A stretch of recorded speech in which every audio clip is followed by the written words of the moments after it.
Hey, what is going on? Of course, to all of my bookish freaks and weirdos out there, it is me, your lovely host, once again, Dem Elza, and welcome back, guys, to Book Shade. So, you probably got a lot of questions like, wait a minute, like, what's with the name change? And, guys, this is what happened. I love that name, like, Dem Elza. It's very villainous, and that's just how I am. That's just my persona and how I am as a critic, because I'm very head on, I'm very straightforward and to the point, and that's what that name represents for me. So that's what I'm going to be known as from now on. Okay, so it's Dem Elza, or you can even say Elza for short. And let's get it, guys. So today's topic I have to say, guys, it's probably one of the most complex and most difficult topics that I have ever had to address on this program. But it needs to be addressed, guys, because if we don't talk about these things, it's going to not only hinder the BookTube community, but specifically, it's going to hinder the positive progress of people of color within the BookTube community, and specifically within the romance BookTube community. So the first thing that I would suggest, guys, that you do before, in case you're not watching this live, but if you're watching it afterwards, I would highly suggest, before watching this video, that you want to make sure to watch all the videos that I have below today's episode. I have a whole bunch of links. Well, I have like 3 links, okay?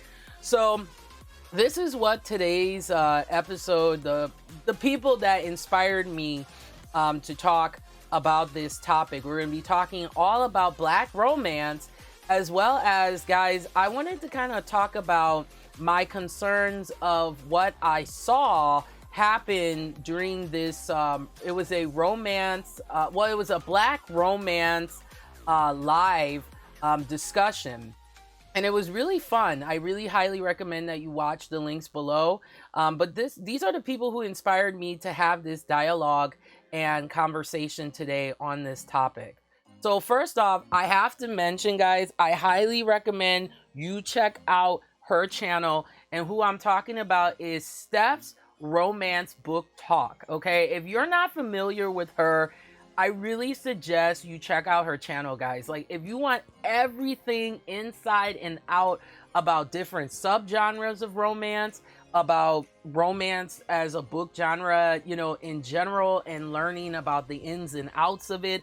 And she's very campy and really funny, and just a really nice and down to earth there we go, person. And I really feel we need more people like this in the BookTube community. We need more adults in the BookTube community as well that have these perspectives like what Steph has.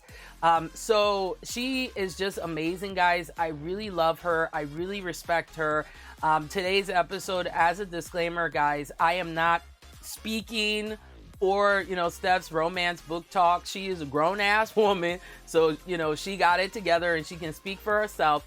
But the dialogue that I have to do today is necessary, because these are the reasons why, guys. Let's just, that saying, why, the saying that sometimes with my people, it says why sometimes Black people can't have nice things, is part of this conversation. And if we don't talk about this, guys, it really could hinder Black romance as a genre, okay?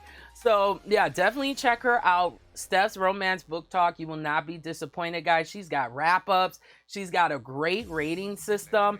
She lets you know about triggers. She is the complete package. Totally underrated, okay? So definitely go and check her out, okay? So she inspired this this dialogue today. Also, I wanted to talk about as well Black Prose Club. Okay, they also inspired this conversation today, because Black Prose Club, guys, great channel as well. They focus on talking about Black authors, talking about just being, a person of color, and just the issues that we deal with when it comes to literature, when it comes to us as a people. I commend these three women that moderate and host the live discussions that they have, because they have some very difficult conversations sometimes that's very difficult for us as African American people to have, and they have balls to do what they do. So I really respect Black Prose Club. Definitely check them out, guys, if you really want to learn about Black literature and the Black experience, and having different they have different panelists. They're always doing something. They've been doing a great job with their coverage of Black History Month, unlike myself. But guys, look, I've been sick, and on top of that, I'm working on a master's degree and finishing up a thesis. So I do my best, okay? But yeah, definitely check them out, Black Prose Club. I love watching them. They're really fun, really entertaining. And they also inspired me to talk about this today. And I'm also not speaking for them, because they can speak for themselves, okay? So let's continue here.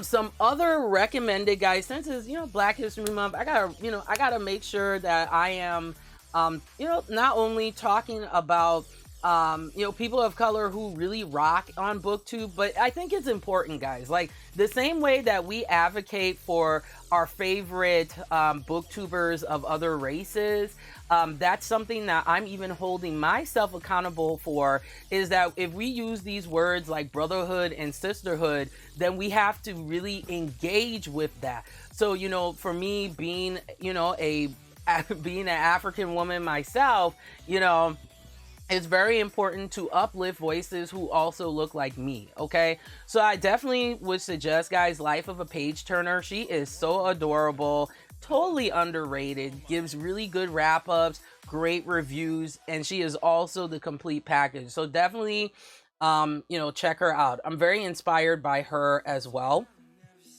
But also, this the homegirl right here, okay? I love how unconventional she is as a woman of color. She's so diverse, guys, in the type of reads that she does, from YA to LGBT reads, romance and everything. She's like this encyclopedia, guys. No bullshit. Like, Chronicles of Noria, she is the real business, okay? If you really want to know uncensored ins and outs of different types of books, and she has great discussions. She's really campy and funny. Like guys, you know me, I love comedic sense of humor, but sometimes I don't know why, and it's really sad, but like sometimes like people don't be feeling her because of her personality, and I disagree with that. I think Noria represents that Black excellence that we always talk about, right? Within the Black community, about how we hold ourselves to a higher standard, so that way people can understand and respect our culture. But what has happened, guys, in the last couple of days, to me, is counterintuitive of that. But please check her out, guys. Chronicles of Noria. Paranormal romance, like, I love her. Like, she's great, but yeah, definitely check her out. She's a lot of fun. She actually responds to you guys. If you have comments, you want to talk, you talk with her about books and stuff, she actually responds, and she's really kick-ass for that, but I love her. So yeah, definitely check her out. And then finally, guys, cause I like doing these shout outs, guys, because a lot of us adults in the BookTube community, we kind of get put to the wayside unless you're super popular. But a lot of us are, alternative booktubers like myself. I talk about horror. I talk about, regular manga, adult mangas, things like that. And we get left out. So one person, guys, that I really want to highlight as well is Crystal Bookish Life. And these are all booktubers. They're YouTubers who are into, the book community and stuff like that. But guys, Crystal is so kind. Really has, just she's so accepting, guys, like so accepting. Like you leave a comment, she responds. Like, and it's not even about that, guys, because sometimes, you know, once you get bigger, it's kind of hard sometimes to keep in touch with your audience, but you do your best. But anytime I have commented or you know, maybe I asked a question or something, she's so sweet, so nice, and guys, she really cares about romance BookTube. Like she lives, breathes, sleeps this subgenre within the community, and she is so valuable, just like Peace Love Books, just like a whole bunch of other booktubers in this community. But I definitely want to feature her as well, because she really rocks. She has the most, like, she's like super like chill, like her voice, I can't mimic her voice, you know, but she's just great, and I really respect her and admire her as a romance booktuber. But she knows her stuff as well. So these are the people definitely I wanted to highlight before we get into the tea. Okay, now I'm being extra being extra here. Okay, guys, so let's talk about it. Let's talk about Black romance. First off, we gotta talk about definitions, because there's a lot of just inaccuracies and things being misconstrued about what the Black romance genre is all about. Black romance, also known as African American romance. Sometimes it even gets called African romance, but they can be treated, guys, as separate things. Sometimes African romance gets lumped in with African American romance, but we have to acknowledge, especially in the African and Black communities, that sometimes our experiences are the same. Yes, we come together as one people, but we also have to acknowledge that the African American experience is completely different sometimes than the African experience. And it's okay to, you can treat them separately or you can treat them together depending on the story. So the main definition of Black romance is when the characters are people of African American descent.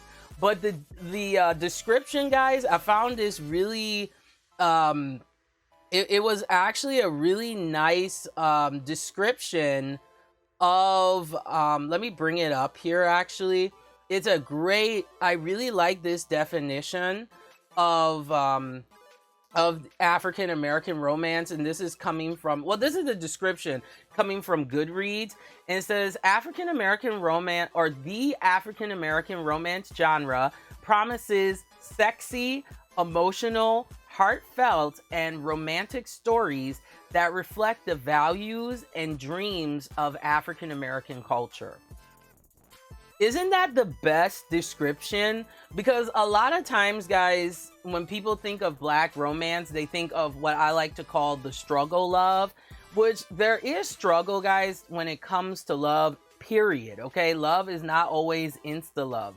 As much as we may value these type of books, the happily ever after or whatever, we have to realize that love can also be multifaceted, multi-layered, and challenging. Okay, and that's why I love that description, no pun intended, but that's why I really admire that description by Goodreads, because that really encapsulates what Black romance is about. It is about talking about whether it's people of the African diaspora and sharing the cultures, the values, the romance. Because for a very long time, let's just keep it real, guys, when it came to marketability, Black romance got snubbed for a very long, it feels like decades, okay?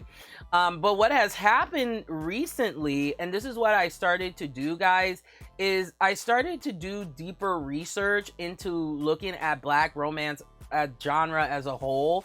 It is a subgenre of the generalized romance book genre, but people within the Black romance community, they treat it as a main genre, just like paranormal romance and anything like that. So what I decided to do, guys, is in my research, I wanted to know, I was like, who are the top authors in Black romance? And I decided to look, guys, based on Kindle Unlimited charts, okay? And then I also looked in general authors that get mentioned a lot. So and this is an update, guys, from the current ones that I'm going to be talking about here in a moment, but these are the top best-selling authors, guys, in Black and African American literature according to Amazon. So right now, number 1 is Life After Death by Sister Souljah. Okay, number 2 is The Vanishing Half, a novel by Britt Bennett. We also have Ian K. Smith, The Unspoken. Number 4 is Romance in Marseille, or it's like Marceville, hopefully I said that right, by Claude McKay. We also have number 5, which is The Darkest Child by Dolores Phillips. Coming in at number 6 is a classic here, guys, Octavia E. Butler's Parable of the Sower. Number 7 is Sula by Toni Morrison. Number 8 is Dry Grass of August by Anna Jean Mayhew.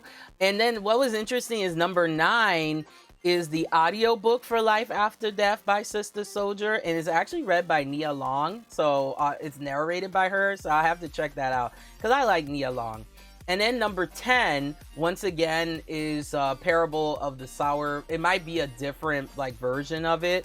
But then coming down from 10, guys, 11, 12, and 13th place, we have Love Spell 2 by Bel Ezza, A Week with the Kingpin, an urban standalone by Lakia. And then finally, number 13 is Forever My Thug by Kay Renee and Latoya Nicole. These 3 books, guys, that I mentioned, 11, 12, and 13, these are books that are called street lit. Now, I hate this term, but it really is what it is.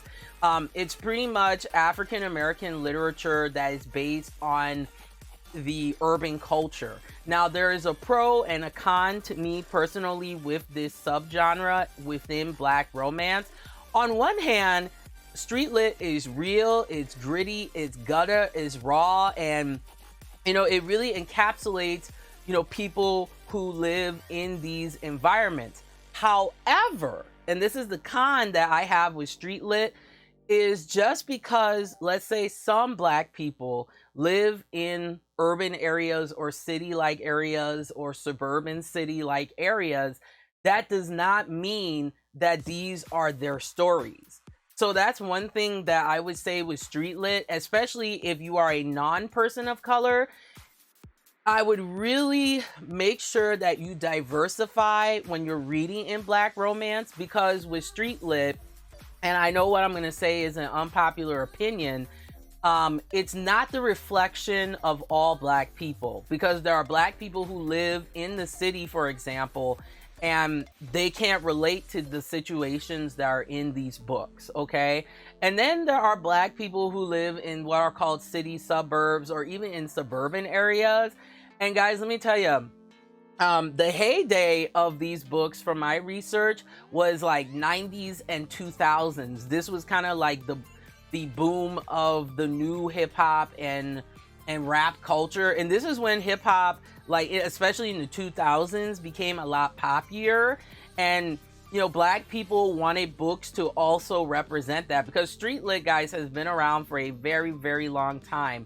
But it was really in the 90s and then even into the 2000s that it really started to, to pick up traction.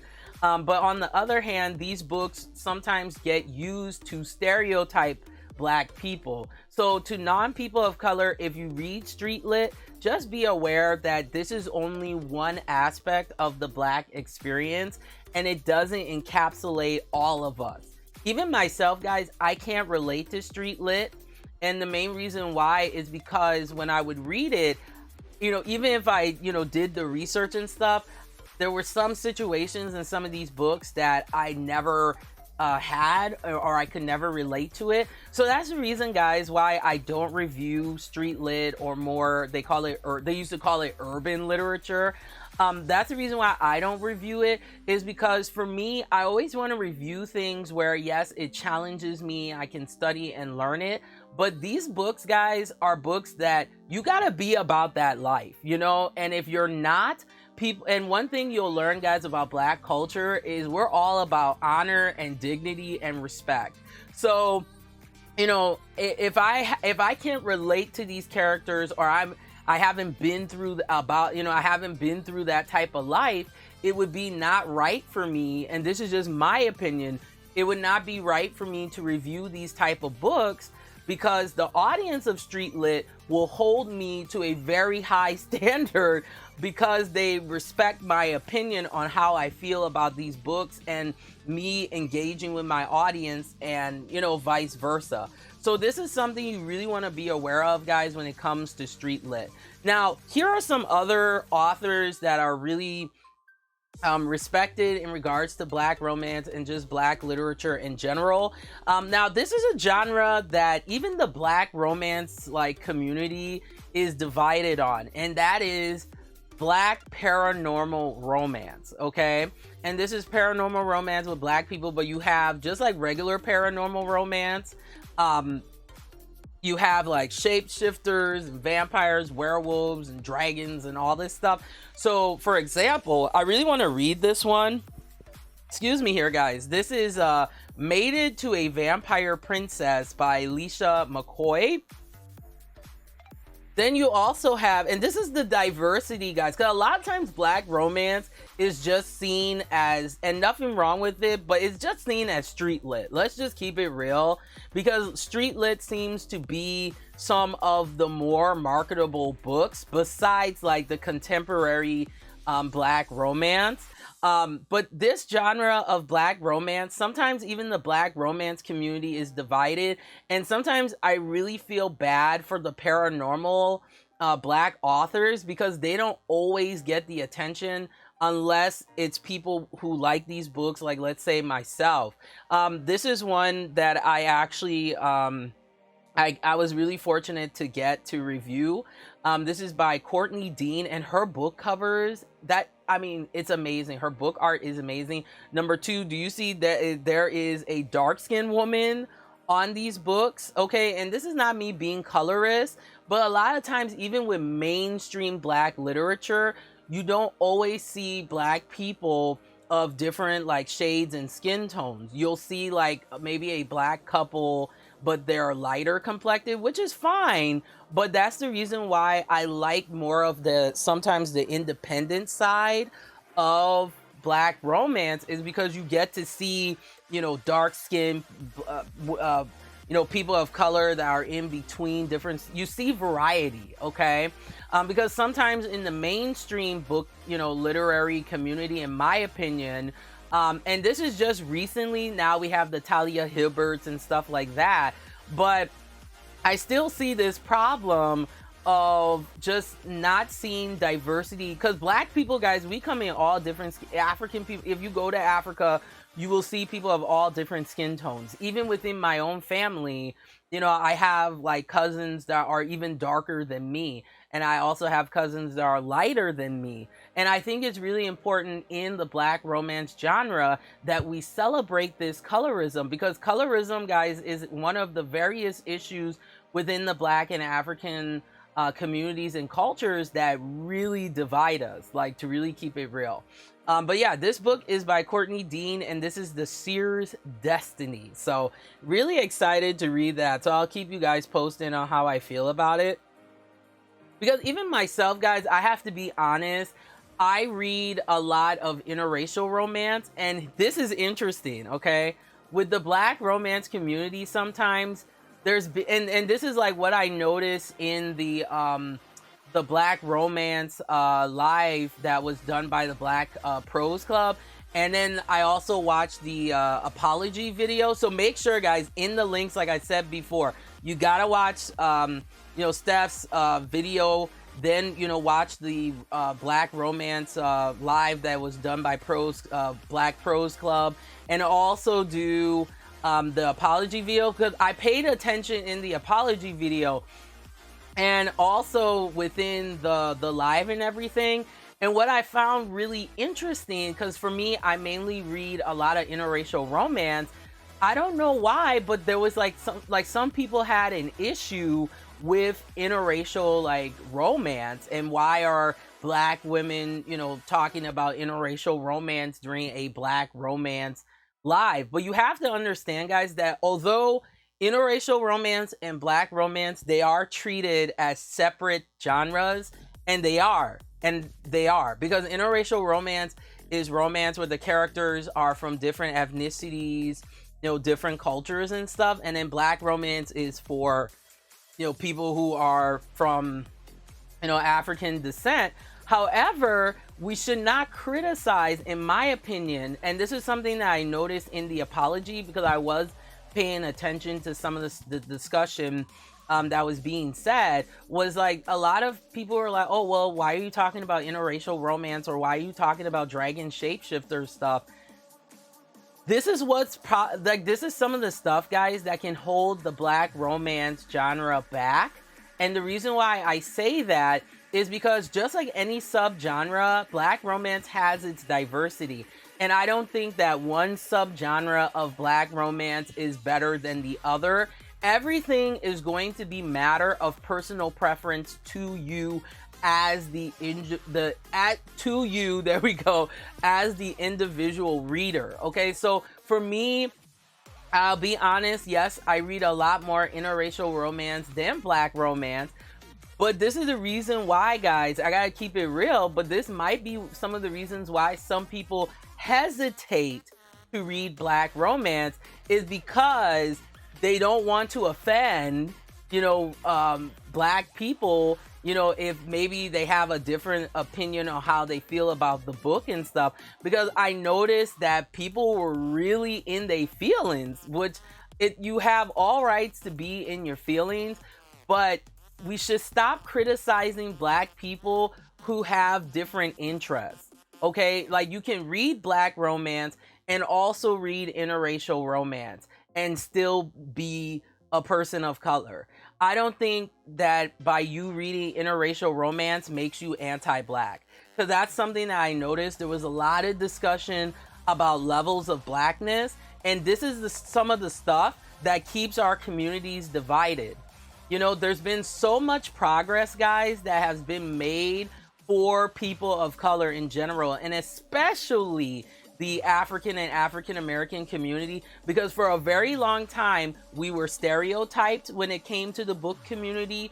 People thought that black romance, a lot of times it was not valid, it was something that was not to be taken seriously.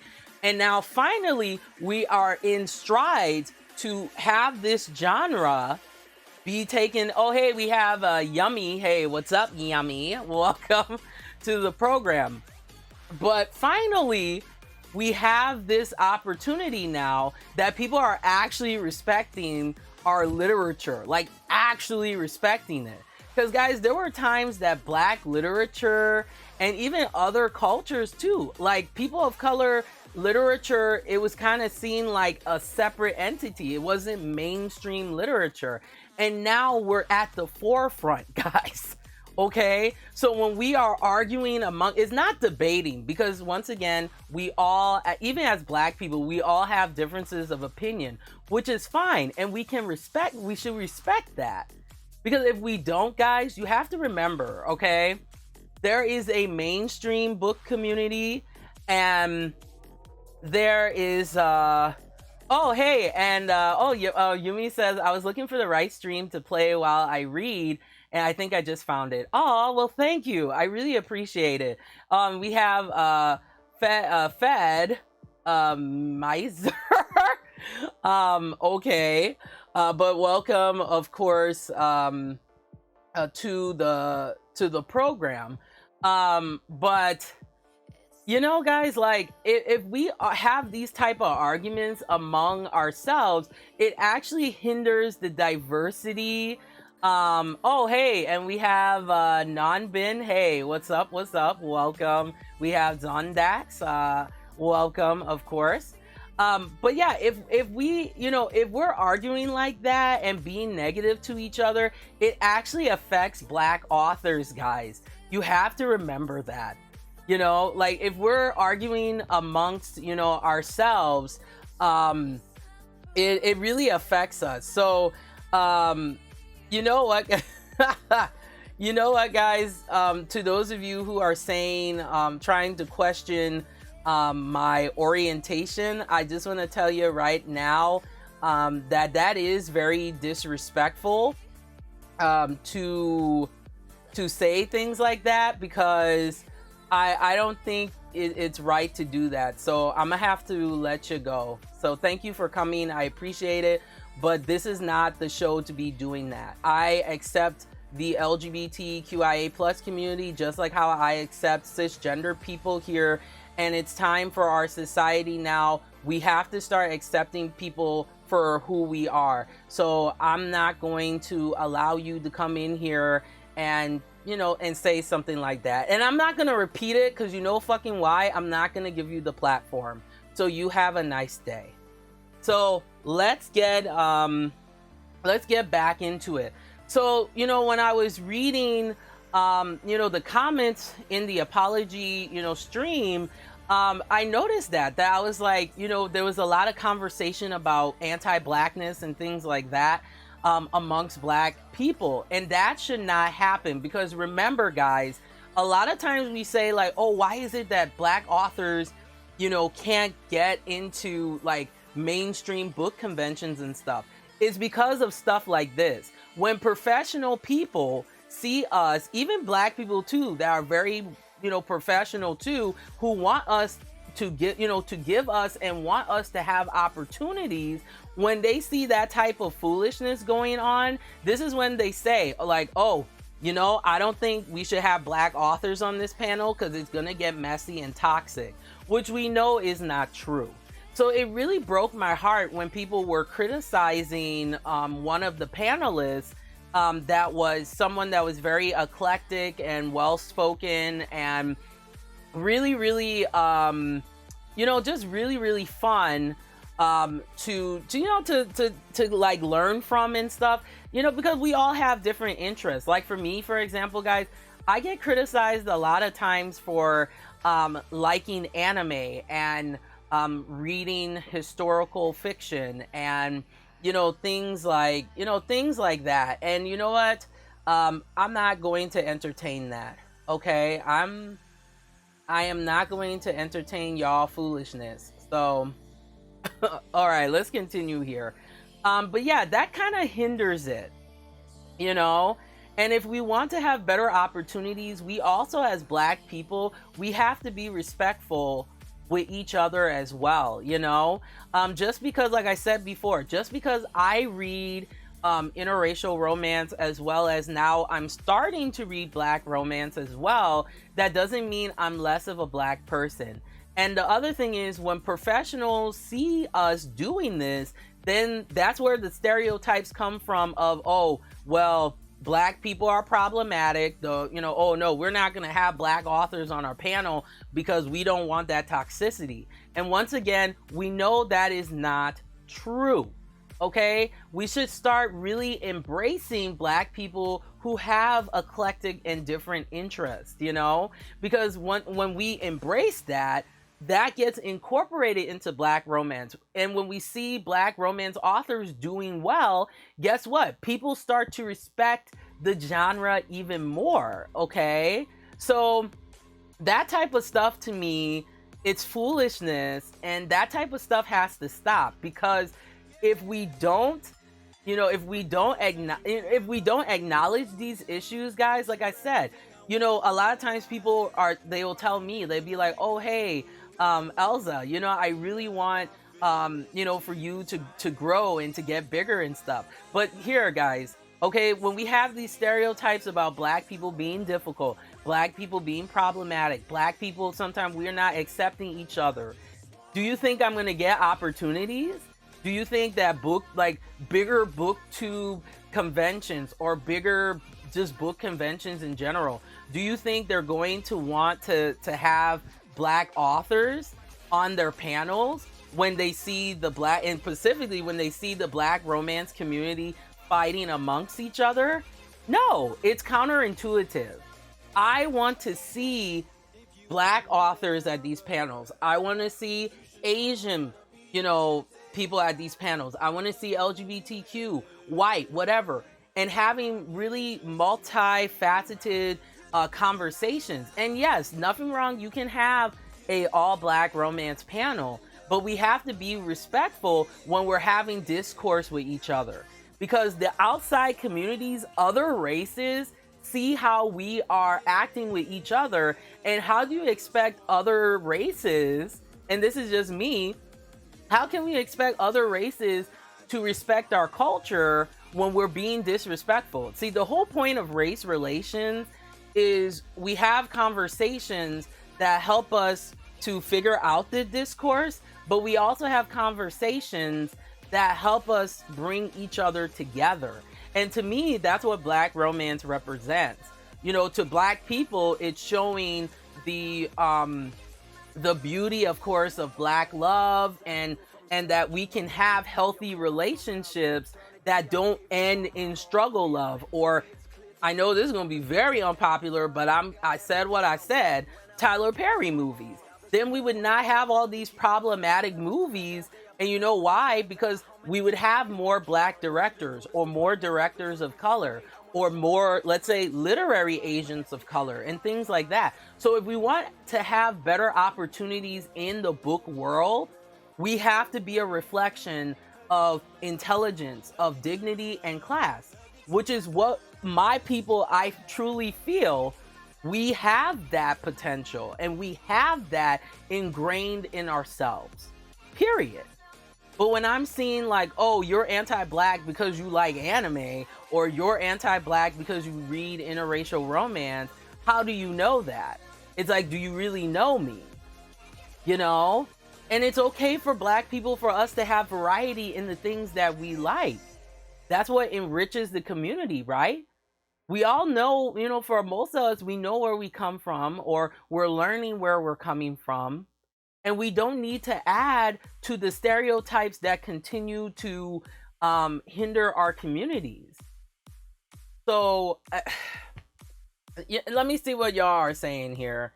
And I gotta make sure I watch the time here as well, because I gotta be going to work soon. Okay, so Yumi says, I love historical books. In fact, my next door neighbor is a professor at a university, and before he moved, he gave me all the books that he had already, and I didn't need any more. Excuse me here. It was a lot of history books and everything from Civil War to sports, history, and TV shows. Excellent, you know? We need to be encouraging each other, guys. This is why it's called, let's say, for example, the Black Experience. Because it's an experience. We all have different values and different, you know, we all look different and things like that. And we should be uplifting each other. So this is the reason why, guys, I started doing the shout outs, you know, with different diverse, you know, adult YouTubers, was because I felt like, you know, if we call ourselves the BookTube community, if we call ourselves Romance BookTube, then we should all be wanting to advocate for each other and working together and having better relations amongst each other, you know? But let me show you guys some other popular Black romance authors here. This one just came out recently. This is called A Drug Call You by Miss Candice. We also have even historical, guys. Like, here's the thing about Black romance and how it gets profiled. Let's just keep it real. It mainly, sometimes it's like the slavery romance. If it's historical, you know, usually the protagonist is like some type of slave or some type of struggle of. But in Black romance, and this is the advantage that I'm learning about the genre, is we are showing Black people in a much more positive light. So this is a book that I really want to read. This one is called A Delicate Affair by Lindsay Evans, and this one takes place in I think this is like a 1920s one, but I might be wrong. And then, of course, we have more street lit options. So you have She Gave Her Heart to the Boss, a love story by Sim E. You also have books that talk about, and this is one area too that doesn't always get talked about, but Black people, some of us, you know, we're dealing with mental health problems, or, you know, sometimes drug issues, alcoholism, things like that. And this book actually was it was in like the top 3 last week. And it says here it's called the Shatter Cove series, A Falling Star by A.M. Kusi, who's very well respected within the genre. We also have more contemporary romances, Yours for the Taking by Stephanie Nicole Norris. Another street lit one here. You have Kay Renee is really popular for street lit. Apparently she writes really good, really interesting heroines and stuff. So yeah, definitely check her out. So that's After the Rain. You have, of course, when I mentioned before, A Week with a Kingpin by Lakia. You also have Forever My Thug. That was the other one I talked about before, Kay Renee and Latoya Nicole. But also, guys, and this is where, like I said, I don't know, sometimes the Black romance community is divided on this, and that is Black authors who write interracial romance. I don't feel, and this is just me, just because I feel like just because you're Black, that doesn't mean that you can't explore with your characters. And I think it's okay to be a Black author and write interracial romance. And you could also, if you want, write Black romance. I don't see a problem with it. I don't think Black authors should be made to write only a certain way, because like I said, that hinders the Black romance community. And you gotta remember, guys, people on the outside looking in, they are looking at how we are behaving with each other. And then, Black romance would even be even more profitable too, outside of only us reading the genre. Guys, can you imagine, like, okay, BookCon or something like that? And imagine, guys, you have like a intercultural street lit book panel. Do you know how cool that would be?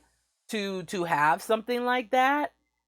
Like, that would be so cool to have something like that, But if we're, like I said, that if we're like dividing each other within the genre, how do you think those type of opportunities will happen? So for example, one of my favorite Black authors, female authors, she's great, Sonia B. She has a really popular like interracial series here. It's called the Savant Brothers series, and people cannot get enough of these books. I actually have them on my TBR. I really want to read them. Apparently they are Sonia, she writes very juicy, very sexy, realistic characters, and they have a lot of multi-dimensionness to them. They're not just the tough alpha male kind of characters per se. There's reasons behind why they act the way that they do. But a lot of times, authors like her, they get criticized because they're like, oh, why are you writing interracial romance? You're a Black person. So we're not only limited, guys, to just Black romance. Like, you can be a Black author and write science fiction, which we're seeing is really picking up, is African American science fiction.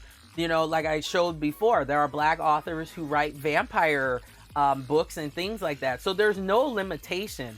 But when we, as people of color, when we put those limitations on each other, that is hindering, guys, these Black authors. That is affecting their budgets, and they will not be able to publish books like this. And it's okay too, guys, for other cultures to embrace our books as well. Because guess what? More people are reading these books. That's more awareness about Black romance. That's more awareness of positivity, of showing Black love, right? Because this is the big thing that we've been talking about, is we want better advocacy of healthy relationships amongst Black people. But when we're arguing amongst each other, and we are telling certain Black people they can, do this, and certain Black people can't do that, what do you think that affects? That affects Black love, that affects this genre, and like I said before, it affects the authors, guys. You have to remember that these authors, the way that they get their budgets and stuff, especially mainstream, is on sales, okay? And guys, we're still living in a society where if you put 2 Black people on the cover, unless they're a New York Times bestseller or that book is so it gets so popular, like a Sarah J Maas, it doesn't always sell. And that's because of stuff like this. Because when people see like, oh man, all these black people are arguing, like, I don't know if I want to get into black romance. Why do you think, guys, some of the white booktubers hesitate to talk about these books when they may be like sincerely like interested in it?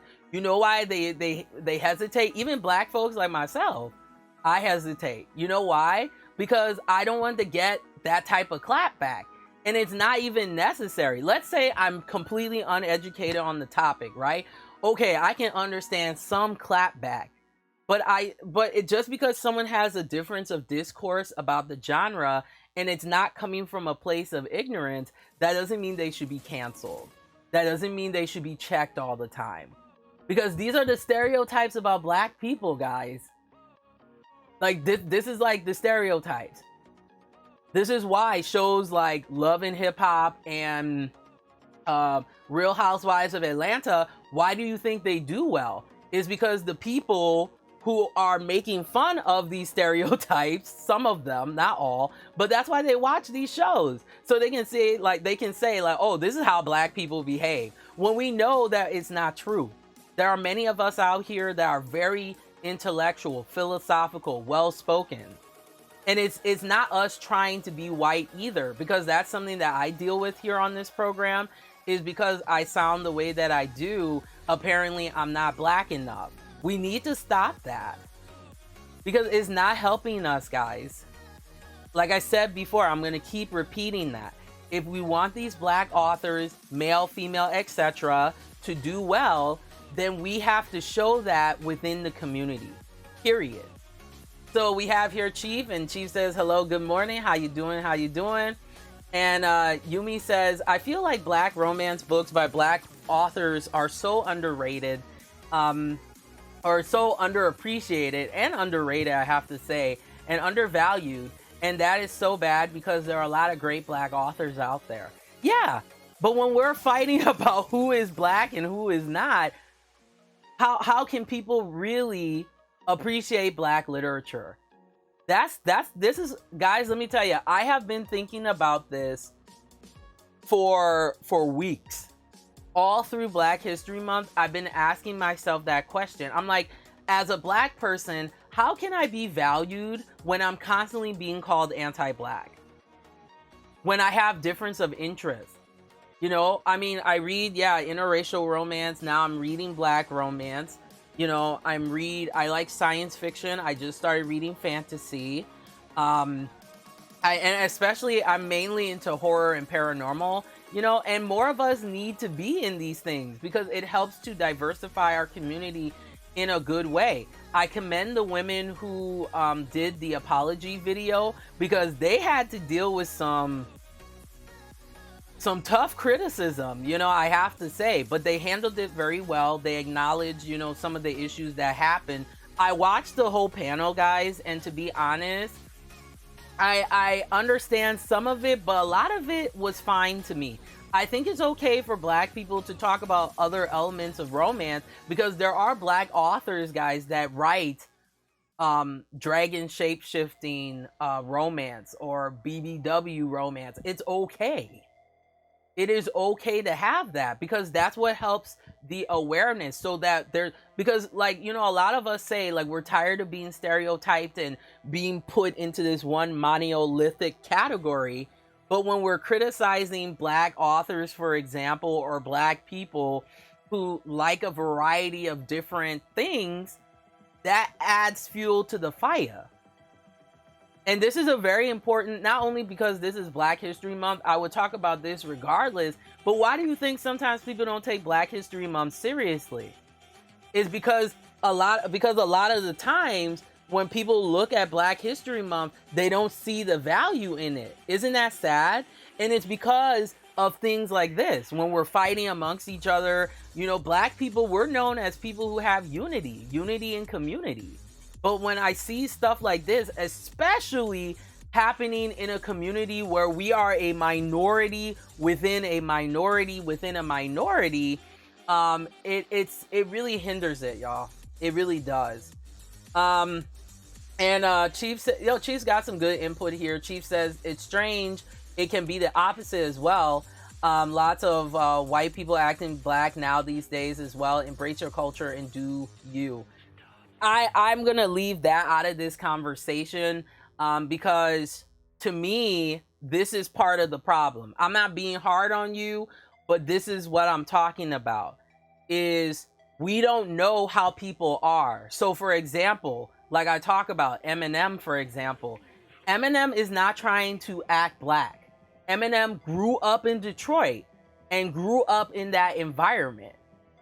So when we say things like that, you know, it's that's what is separating us. This is why a lot of white people are like, you know, I want to learn more about black literature, but I don't want to offend black people, so I'm not going to read it. Or other races for that matter. Like, oh, I really want to learn about black people and his culture, but I don't think they want me here. And the same thing happens to us, right? When we want to be in environments where, you know, we want to feel comfortable, but then what happens? Sometimes we get, oh, hey, your kind doesn't belong here. So do you see it happens on both sides? So, you know, on one hand, if we want true race relations, then we cannot be canceling other races that embrace us. Like, here's the thing. Are there going to be people of other races who may not like our culture? Yeah, that's just how it is. And that's how they are. And that's how they're going to be. And you can't change those people. But there are white people who like our culture, guys. They're not trying to stereotype us. And I know some people are going to say I'm a coon. So be it. But when are we going to get to a point in our society where we can work together? That's what I'm wondering, because we've had all this great progress. Guys, do you know this is the first time in history that black music is not seen as a stereotype? Like, people are actually valuing jazz. People are actually valuing hip hop. Do you know for a very long time, hip hop was the basic people's music? And now we got hip hop in the Smithsonian. We have hip hop and rap and even we're acknowledging finally black people in rock and metal music and other ethnicities. So if we really want to get, you know, we don't know everybody's experience. It's just like, for example, I know in this comment section, I'm going to get a lot of black people who are going to say that I'm not black enough and I'm a coon and I'm apparently sleeping with the slave master and all this stuff. But do you see, when we say these things, that is a reflection. See, other people, it's not even about other people. I feel that black people, we are really smart. We are really intelligent. We got our shit together. And if we, you know, show that period, which we are, do you see that now things are getting better for us? So we can't blame white people like that. That's just me. You know, we have to blame the things that are causing the problems. And it's not always, I'm going to say, it's not always white people. We have to also deal with the issues that affect our communities internally. That has nothing to do with white people. Like, for example, look at the Asian community. When the Asian community has a problem, who do they go to? They go to other Asian people and try to figure that out. When the Latino or the Latinx community, when they have an issue, they go internally before externally. So I think black people, we have to do the same thing. Sometimes, yeah, race relations, you know, other cultures we can have an issue with. That happens, that's life. But sometimes there are things that are within our own communities that we have to address first before other communities understand our plight and our situation. And then the people, like I said, I don't care if they white, Asian, straight, gay, whatever. If you accept me for being black or being who I am, I'm going to reciprocate that. This is the reason, guys, I celebrate every holiday. Okay, next month is March, which is Irish Heritage Month. I'm going to celebrate that. Am I Irish? No. but I feel that everybody's culture is valuable, including my own. But when I see stuff like this, guys, this is what causes a lot of people to not be interested. This is why black romance is not taken seriously like other genres of romance, when it's just as intelligent, just as valuable, right? So it's okay for black people, for us to have different interests.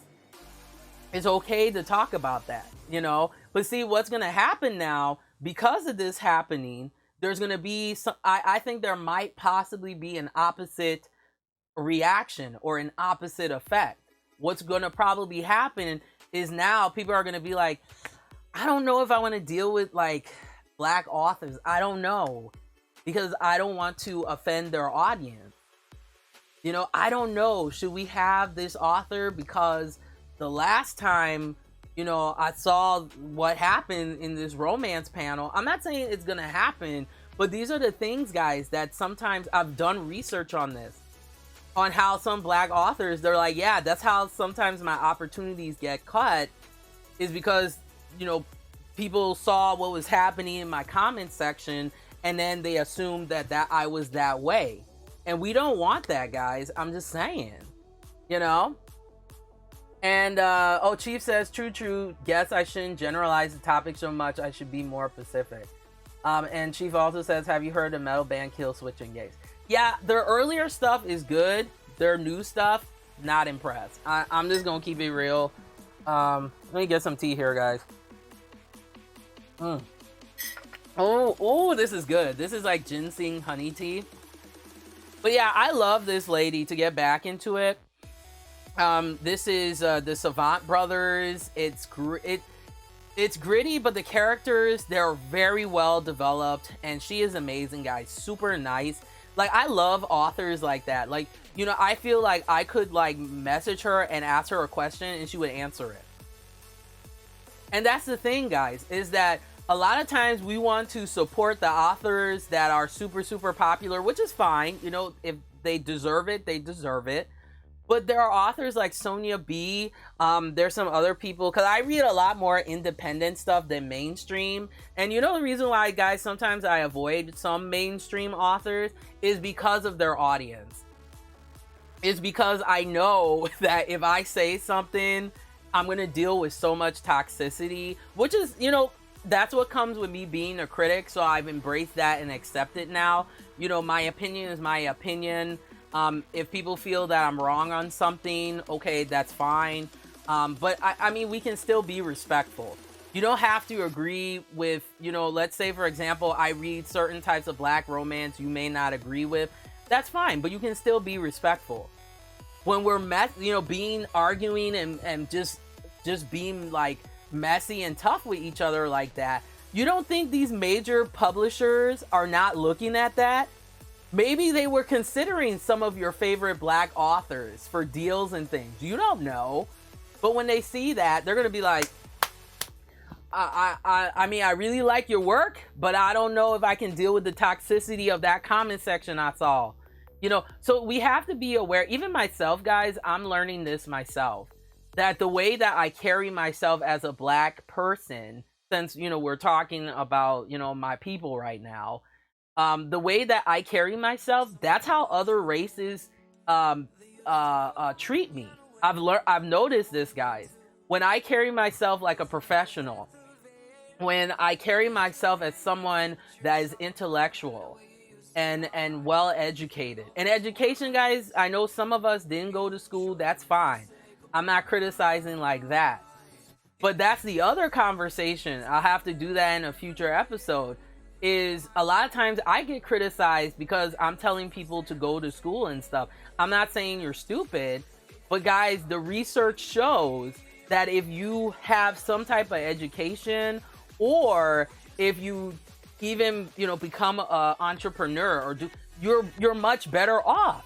This is what white people are doing. This is what Asian people like, and there are so many of us that are actually I actually read an article that says that there are so many black people now that have their own businesses and just doing it. but yet they get criticized for having a business, or they get criticized because maybe they're doing something new, or maybe they're unconventional with their fashion and stuff. Like, that's why I find it really funny that Janelle Monáe, who I fucking love, like, she's loved and then hated at the same time. Because on one hand, you know, a lot of people like Janelle Monáe because of her progress in soul and funk music, but then because of her fashion and how she thinks about things, then it's like she gets canceled. So what is it? That's what I'm trying to figure out. It's like, what do we have to do in order for Black people to be respected and for us to be able, because guys, trust me, I would love for my show to be successful. I would love to go to BookCon. I would love to host a panel that would have Black authors. And for me, I'm more of that kind of, I'm a multicultural reader. So I would do a panel like that, you know, and have people that are non-people of color and have this discussion. Like, why do you read Black romance as an Asian person? Why do you read Black romance as a white person? And have these type of conversations. But now, because of what I saw in this live and the comments and things, it's really sad. As much as I would love to talk about Black romance, I'm hesitating. I don't know why. And this is the first time. You know me, I'm usually balls to the wall. But because of what I saw, I don't want to deal with people telling me I'm anti-Black, even though I'm African. You know? I don't want to deal with that. I just, like, I'm actually hesitating. Isn't that sad? But that is the result of that type of seeing stuff like that. So just remember, guys, that it's okay to have disagreements and discourse and stuff, but you have to do it respectfully. And if you don't like someone, that's fine. You don't like them. But don't try to categorize somebody's Blackness. Don't try to categorize somebody's hobbies and interests unless you really know them like that. But then still, that's wrong. You know? Like for me, guys, I like all different types of booktubers, all different types of YouTubers. Am I less Black because I like different YouTubers? Like, you know, like, this is the thing. It's a slippery slope.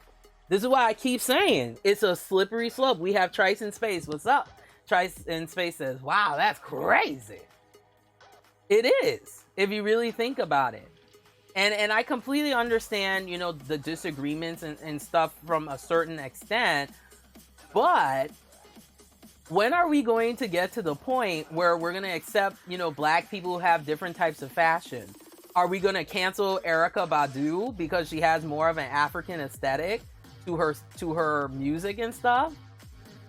Are we going to cancel Shaka Khan because Shaka Khan, remember, incorporated elements of rock and funk, and she also worked with artists of different races. So is Shaka Khan not Black enough? Do you see this slippery slope? Do you see this slippery slope we're going down? So when we're canceling each other, guys, that opens up the door for that ignorance to happen where other people start canceling us. And then those of us who are trying to represent our people and doing the right things and stuff, our progress gets hindered.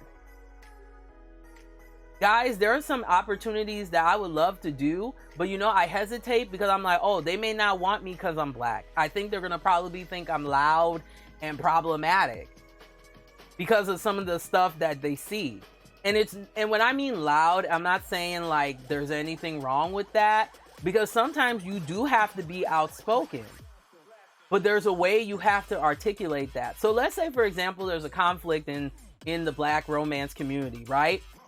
And let's say let's say there's a book that comes out and you don't like the characters.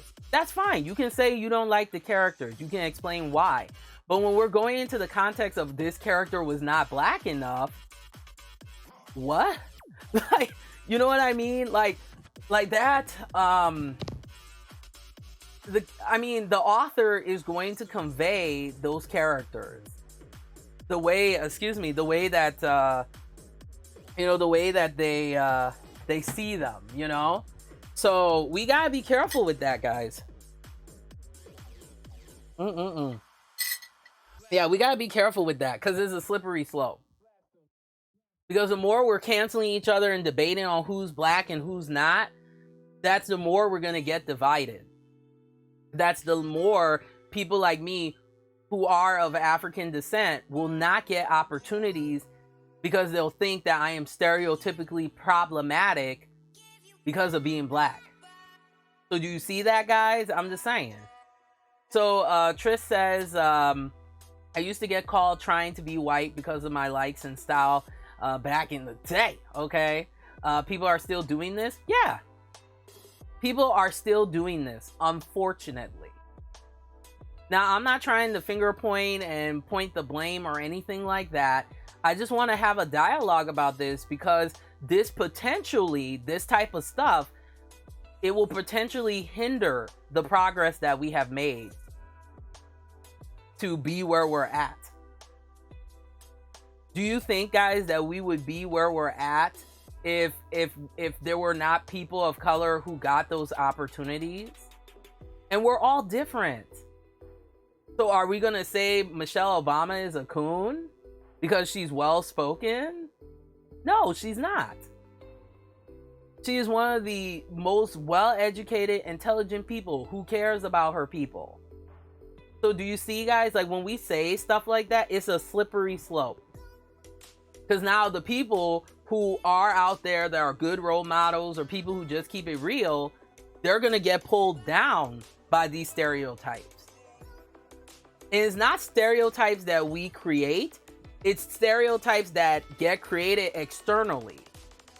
And that's part of the problem. So I should not be called a coon. I should not be called a colonist because I have friends of different ethnicities. You know what I do? I go to my friends, and if they want to have a conversation about, hey, you know what? I want to learn more about African culture. I'm like, oh, hey, let me show you some books about it.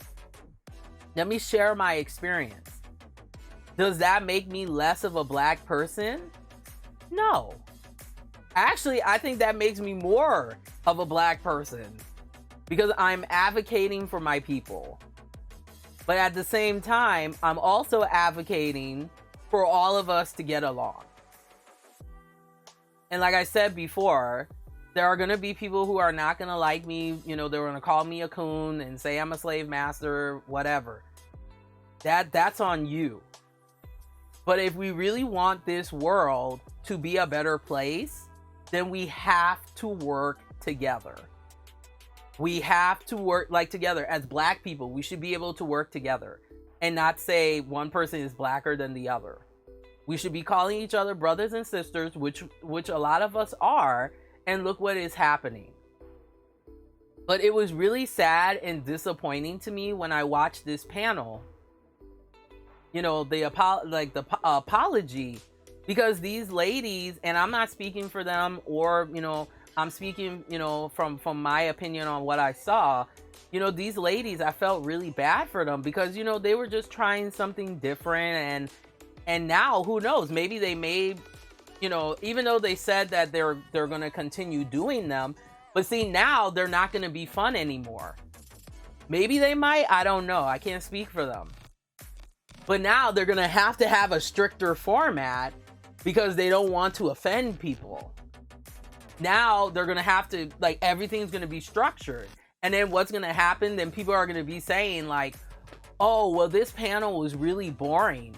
Well, you guys said that you didn't want that fluidity, or you wanted to have, you know, people, like, I kept seeing that, like, oh, you know, you guys should have better panelists that know the topic. But it's like, do you know these people though? Like that was my main thing. And you know me, guys, like I keep it real. You know, I'm not trying to be a messy queen, but this is something that really concerns me because we have made great progress as people of color. Like now we're in spaces that we were never allowed to be in. Ever. But when we are fighting amongst ourselves, when we're trying to figure out who is black and who is not, when we are criticizing people who look like us because they have difference of interests, or maybe, you know, it to me is not necessary. Now, are there times where it's like, okay, you know, you may need to educate someone on something? That's completely different. But if someone says like, oh hey, you know what, I like me a tentacle romance or something, what's wrong with that? I like a werewolf romance.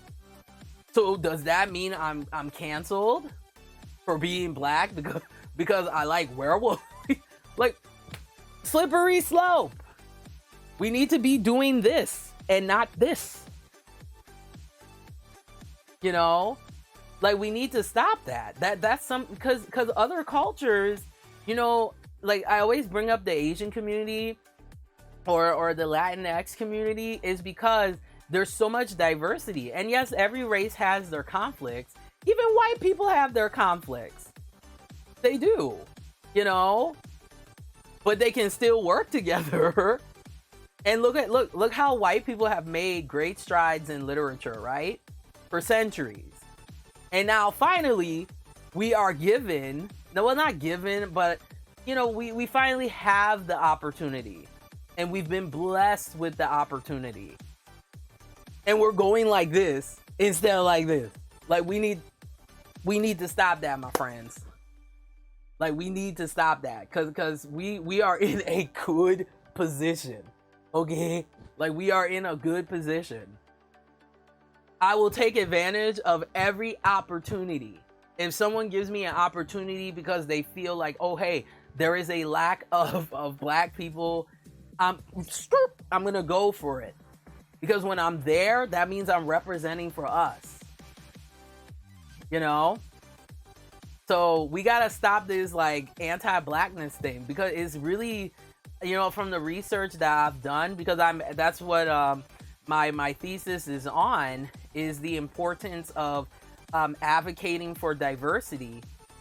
If we continue this, guys, you know, our culture is not going to be respected. But now we're in a good place. We are in a excellent place. Now, don't get me wrong, the struggle is real. It's still hard out here. You don't think I don't get nubbed for opportunities because of my blackness? Yes, I do. But now I'm taking the more opposite approach and being like, okay, you know what? Maybe this opportunity, it was not for me. Maybe they didn't want a black person. Okay, that's their loss. So I'm gonna keep moving forward, and I'm gonna get what is supposed to be mine. But now, because of me seeing this, I'm like, should I really talk about black romance on my show? Because I just don't want to get dragged. I don't want people questioning my blackness like that. And why do I even have to say that? Why do I even I have to have a conversation about this in 2021? I thought we were over this, y'all. Oh my gosh. I thought we were over this. Thought we were over it. So yeah, definitely check it out. Getting back into it here. Sonia B, she is wonderful. I fucking love her. She's that bitch, y'all. She's great. Some other authors, you may know her too. Rhapsody, Kenya Wright. She does both, but she writes a lot of interracial romance. Really good shit. I admire her. She's so well spoken, guys. Just well put together. And that's the other thing, guys. We need to respect that too. Like, I respect all types of black people. The entrepreneurs, you know, so those of us who went to school, those of us, you know, and it's not a measurement of intelligence. Just because I chose to go, you know, into college doesn't mean I'm looking down at black people who didn't. You know, I'm fighting for y'all. I just want to give you an FYI. This is why I'm getting my master's degree. Is when I see how we are, you know, how we are treated, you know? So don't think, guys, when you see an educated person, we're not looking down at other black people. A lot of us, we're going through a lot that you may not know about. And we're going through a lot because we're trying our best to be a proper representative. There we go. So just remember that, guys. That just because I sound this way, I'm not trying to be white. I know I am African. I took a DNA test on that. Okay, I am African. Okay, every day I wake up, my ass is black. You know. So when we're questioning each other's blackness, that is counterintuitive to the people out here who are really fighting for us. Not only people who look like me, but other people. And let me tell you guys, the people of the other races, they don't have to fight for us. Just like how sometimes we say, it's not your plight. It's not their plight either. They don't have to. They could say, you know what? This is not my problem. I'm Asian. This is not my problem. But those are the people who, you know, the people who are really with us like that, and other minority groups. You know why they're with us? Because they understand that. And even white people too. They're like, you know, I get it. So we should not be dividing each other, y'all. It's very counterintuitive. It's really counterintuitive. Because then authors like Kenya Wright, they won't get opportunities. Authors like Sonia B, you know, Talia Hibbert, yeah, she got her success for now. But you don't think these big wig literary companies, do you not think they're in the comment section? Do you not think they don't see the messiness and the tea, honey? They do. And that's how they determine, guys, who gets put to the forefront, besides our dollars, but marketing too, guys. They determine who gets put to the forefront and who gets put to the back. And aren't we tired of being at the back? So let's be in the front and let's be proactive. And let's show that we are better than that. Point blank, period. Oh my gosh. I'm sorry, y'all. I know I'm in my feelings, but I have to say this because there's so many black authors that don't get opportunities because of people stereotyping us. And when they see us fighting, it breaks my heart. You know how much it hurts me, guys, when another black person tells me that I am not black enough or I'm a coon? You don't think that hurts? It hurts. Because I'm out here not only for myself, getting my education, and when people see me, I'm like, hey, my people are not like that. But then when I see things like this, it does the opposite effect, y'all. So if you want to see us be at book conventions, and I'm not an author, but still, I'm more of a BookTube live streamer, if you want to call it that. But if you want to see us at these things, then stop saying stuff like that. You can say, hey, I disagree, or maybe here are some suggestions for panelists in the future. Okay, that's fine. But when we're putting each other down, you don't think these Hollywood people or the mainstream publishers or the the opportunities, they get taken away. And we have, and as minorities in general, we have to make our own opportunities, because sometimes there's not always that seat at the table waiting for us. So when a lot of us out here that are intellectual, we're trying to show a good example, you don't think that's counterintuitive when people see that? Like, wait a minute, black people questioning about blackness? What is going on? Like, we're in such a good place right now, guys. We are in such a good place. There are opportunities that, I'm saying it again, that were never, ever open to us. And now look at all the awards, people like Regina King and them are winning. We have more alternative people of color that are not being seen as clowns. They're being taken seriously. Just like how we love Lady Gaga, there are other Lady Gagas and other ethnicities, guys. Before Lady Gaga, there was Grace Jones and Patti LaBelle and Shaka Khan, and there were many others before her. I love her, I respect her, you know, but look at her career, and then look at people of color who do a similar aesthetic. They don't get taken seriously because they get stereotyped first, and it comes from stuff like this. So I'll say it once, guys, I'll say it again. As people of color, we can do better. I'm doing better. This is, in my case, you know, I can't speak for all people of color, but this is why I'm getting a master's degree. This is why I'm doing all this stuff, is because I want to show that I am not the stereotype that is placed on me. This is why I work so hard, guys. Sometimes I don't even sleep, because so many people told me I would not be anything. I wouldn't accomplish anything because of my ethnicity. And now finally, we're living in a society where we are being given these opportunities. We should not be going backwards, my friends. We should be going forwards.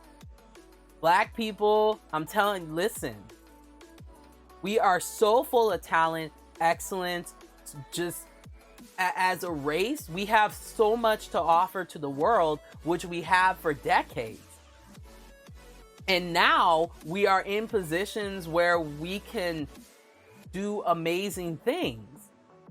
But when we are questioning our blackness or questioning, you know, it's not helping, my friends. I love my people with all my heart, but this hurts me when I have to talk about things like this. It really hurts me, because I know that we are better than this. We are. And then, you know, when I was looking at the comments and stuff, you know, some people are saying, oh, this hurts black authors. You know what hurts black authors? Is when we're questioning our blackness. That's one element. If we're saying these people are blacker than others, that's affecting the whole black romance genre, guys. And that's affecting us as people.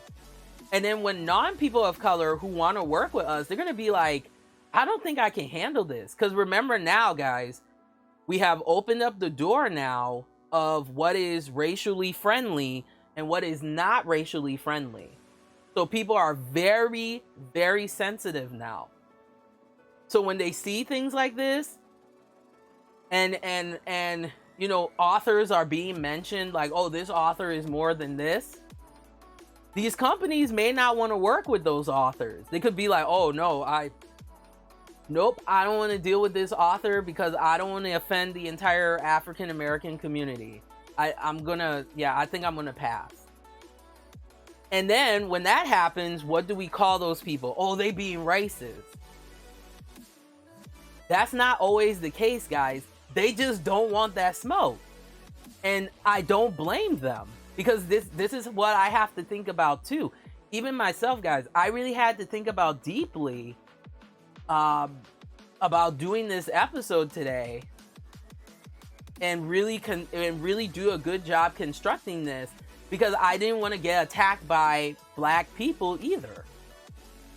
But the thing I've learned, you know, is no matter what I say, you know, you're damned if you do and you're damned if you don't. That's just the life of being a critic. That is, regardless of race now, that's just the life of when you analyze things that people are really passionate about. But you can analyze things and you can still disagree with people and still be respectful. We should not be making fun of how people look.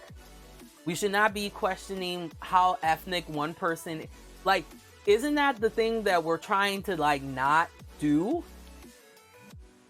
So I'm just saying. So Kenya Wright, guys, Rhapsody, I haven't had a chance to read it, but I heard it's really, really good. And then, of course, the legend, okay, she and many others laying the foundation, okay, of when people think of black romance right away. And that was another thing too I wanted to talk about briefly too. You know what I found really interesting was that some people were saying, well, Well, oh, you guys only mention like the popular authors and things like that.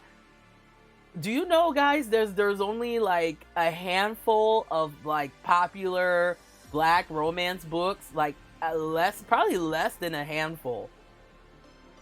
And that's the other thing. When we say stuff like that, do you think Beverly Jenkins would get Beverly Jenkins had to work, honey, to get any type of push. I remember watching a documentary with her, and I'm just paraphrasing what she said, but she was saying stuff like, she's like, I had to struggle to get my books out because people didn't think black love was important. People didn't think African American literature was valuable. Okay? So this is Beverly Jenkins' Night Song. You'll hear a lot of people, talk about it, especially this month. But she, to me, is one of the queens of the black romance. And she writes so beautifully, so eloquently. And she's a tough lady, y'all. You do not come for Beverly Jenkins, okay? She got them clapbacks, all right? No, but she is super nice to her audience and everything. And I love her. And Trice says, Grace Jones is my influence, role mommy. Yeah. Grace Jones, guys, and Eartha Kitt is the reason why I have this damn show. If you know the story of Eartha Kitt and her career and Grace Jones, you'll appreciate my show a lot more. Because a lot of my jokes and my personality and stuff is based on them. Marcus, no. I love me some Eartha Kitt though. Eartha Kitt, she's the shit. I love her. But I digress, guys. So yeah, definitely check out Night Song. Yeah, Beverly Jenkins, she is great. But guys, when we're canceling, certain black authors over others, guess what? It affects people like her. And she's been doing this for a long time. Okay, she has that history. Okay. So just remember that, guys, that what we say about each other, and that even myself, guys, I'm guilty of this, right? I hold myself accountable that I need to do better, in regards to how maybe, if I decide, to cover black romance and things like that, I have to hold myself accountable. Even getting along with black people too. I've had my ups and downs, And for me, that's something that I've been working on, is having better relations with my people. Because it is hard, guys. I'm not going to lie. When I see comments coming from people who look like me, and they're telling me I'm a coon and I'm bowing to the slave master and stuff because I read interracial romance, it's very hurtful. And then I don't respond sometimes because I'm like, yeah, I don't want to get into a back and forth. But sometimes I want to say, I'd be like, when you say these things to me, and I'm sure you don't care, but I just want for you to realize that you are affecting how people see people of color. You know that, right? Like, you want for us as black people to be respected, and you want for black literature to be respected and to taken seriously, to be, part of the mainstream, which it is now to a certain extent. But these authors, guys, of color, they're still struggling out here. Just because you're a New York Times best-selling author, that doesn't mean you still, you stop putting in work. Now, yeah, there are exceptions, like, the Nora Roberts and Danielle Steels and stuff. But even those people that I mentioned, they put in work too. And actually, you have to put in more work once one of your books becomes a blockbuster, because people hold you to a higher standard. So when we're trash talking, there's a difference between, let me clarify, constructive criticism and trash talking, because and this is just me, authors are mixed with this. As someone that's a critic, my job is to analyze the body of work according to how I see it. And I feel that if you are a decent author, you're going to respect and want to hear what your audience has to say when it's constructive, because guess what? It's going to make you a better author. And guess what? Those people sometimes, it's not always, but some of those people that give good constructive criticism, they are some of the biggest fans of your work sometimes. And when they see, something like, oh, hey, thank you so much for, taking the time to tell me about this, I'll definitely consider that in the future. guess what? You have a fan for life. Why do you think people go so hard for Sarah J. Maas and stuff like that? Because she acknowledges her audience and the constructive criticism. So on the other hand, you know, like authors, and I love y'all, you know, I love y'all, and I understand, you know, sometimes people like to be petty and messy, okay, and they want to, like, you know, say something extra about your book, and that's not always the, you know, the tea, or is not true. I understand that context, but also you should also accept actual constructive criticism, not, you know, oh, your book sucks, or people who just don't like your stuff. The people, like I said, who say like, hey, maybe in chapter 20, you know, why did this happen, or why did that happen? These are your biggest fans. So when you say, oh, I don't like constructive criticism, you're canceling some of your biggest fans, who thus will not buy your books. I'm just saying that. See, the established authors, they understand this. Some of the newer authors understand this. But I'm just saying, if someone gives you constructive criticism, please keep it in mind. I understand, even myself, as someone who's creative, I be getting in my feelings, you know. I can be sensitive because, you know, I work hard on this. But I understand this point now that, you know, if you don't get constructive criticism, how are you going to improve as an author? If it's, and if it's, especially if it's constructive criticism that is respectful, you know? So, all right. Night Song, Beverly Jenkins. I fucking love her. All right. Now, this is where things kind of get interesting. I've been talking about it a little bit. Now, Black romance community. This is something that has been kind of a conflict, I've noticed. And that is Black authors who write with non-Black authors who write things like interracial romance, or have a romance where there is a Black female character, and it's causing somewhat of a debate. Okay, now this is how I see it. If you don't like interracial romance, of course you're not going to read it, but you shouldn't cancel Black women or Black men, etc., who write in the genre, because they're also helping to have better diverse relations in the literary community, guys. So this is a book that I really want to start reading. It's called Regency in Color. It just came out recently, and it's stories that feature you know, strong Black heroines, I believe, or women of color. It's a collaboration with well, it's a, yeah, I would say it's like a, yeah, collaborative kind of book. It's Gabrielle Carr, I think it's Heidi or Hilda McQueen, Elise Maron, and Jessica Kale or whatever. So this is, yeah, that's why I said it gets interesting when non-people of color want to write Black romance. It depends, to me, it depends on how the character is written, because I can tell the difference between an author who took the time to study like African American culture and created this character. But I don't think non-people of color should be canceled if they want to write a Black character. I think there is part of the contribution of us as people of color to talk to these authors, you know? And yeah, at the end of the day, they're going to make up their mind. But if we say like, oh, hey, you know, this character you wrote, not the full accuracy, but next time here's some stuff you may want to consider, that's a much better look. And I feel anybody who wants to write a character of color, to me, is being progressive in a way. Because they don't have to. I gotta be honest. They don't have to. So we should not be telling, you know, I've seen this. We should not be telling non-Black people who want to read our stuff, like, oh, you're not Black, so you can't read it. Or, yeah, there might be some stuff that you may not relate to because you're, you know, not a person of color.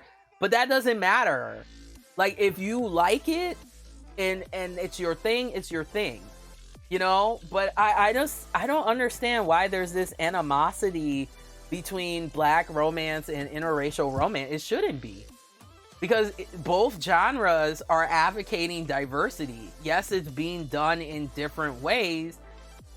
But if I see more interracial authors working with Black romance authors, That's hitting two birds with one stone. Guys, can you imagine a book that incorporates both interracial and black romance compilation books or something?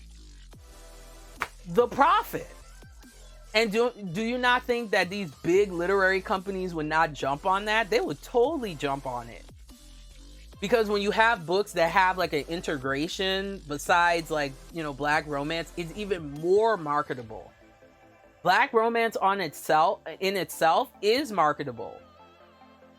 But if you're working with other like book communities that have a really large audience too, it's even more marketable. Okay? Like, just like how I respect black love, I also respect interracial love, because at the end of the day, love is love. So, you know, if you want black romance to be respected, then you can't cancel interracial romance. Just like, for example, for me, it's different, but I like a lot of the LGBTQIA plus romances and stuff. You know, as a critic, I'm one of those people, I try to read different, you know, types of love, because different love is different. At the end of the day, yes, the love is there and love is love, but love for many people is different. I noticed that same-sex couples, the love, you know, or different issues are different than a cisgender couple on certain things, but there's still similarities. You know, but when we're canceling, you know, different subgenres within a main genre, that hinders the entire genre. This is why, guys, unfortunately, romance, even though I did, I found a really cool article from masterclass.com, and it's called the 8 popular literary genres. Romance, guys, is #1, and this is what they said. They said romance novels I can't talk today. Romance novels are perhaps the most popular genre in terms of book sales.